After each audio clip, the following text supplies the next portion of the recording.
remains unnamed in the text to conceal the child's lineage.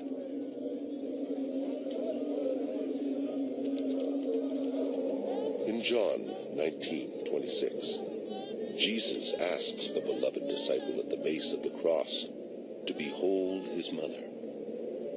He then says to Mary, "Woman,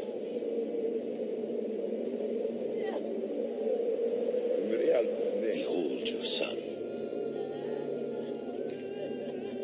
Traditionally, this scene has been understood as Jesus addressing Mary, his mother. But can this be later theology? Could it be that Jesus was talking to Mary Magdalene, his wife, asking her to protect their son?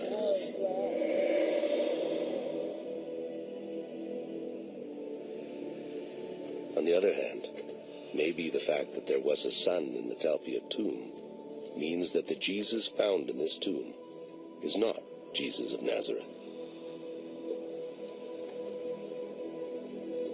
Accordingly, we would have to believe that living around the same time, in the same place, there was another Jesus, who also had a father named Joseph, and two close male relatives named James and Jose, and two women in his life, one called Maria and the other Mariamne.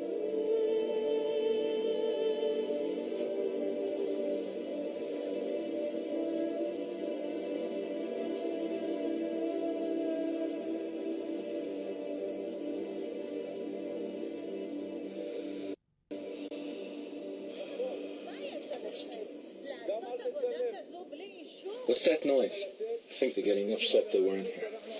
I'll go talk to them.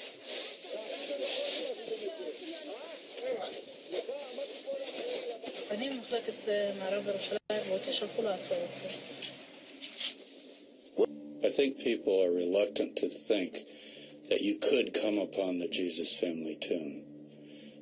And yet, there's Caiaphas, the priest who had Jesus crucified. His tomb was found by a bulldozer south of Jerusalem a few years ago.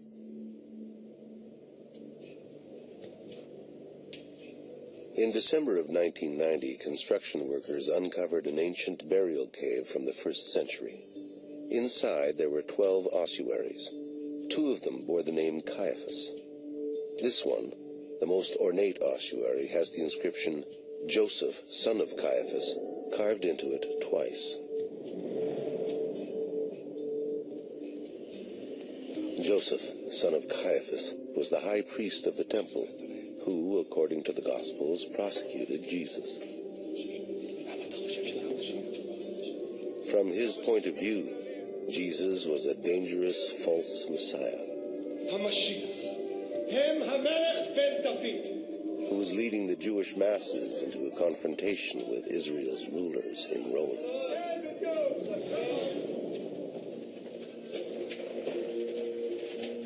The Caiaphas ossuary was found. So it's not as though no famous, you say, well, it couldn't be anybody.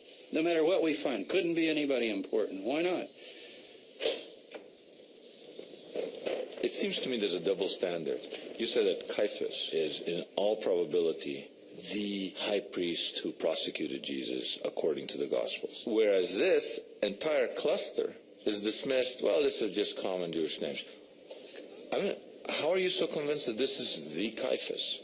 You find more ossuaries in that same tomb, less fancy, with the name Caiaphas, not Joseph, son of Caiaphas, but with the name Caiaphas on it. So it's definitely the tomb, as all tombs were, of a clan.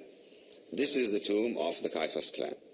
One of them could have been, should have been, Joseph, son of Caiaphas, the one that we know from the New Testament. And the adornment on the ossuary shows you very clearly that it is of a different standard. So, a fancy decoration convinces you that this is the Caiaphas of the...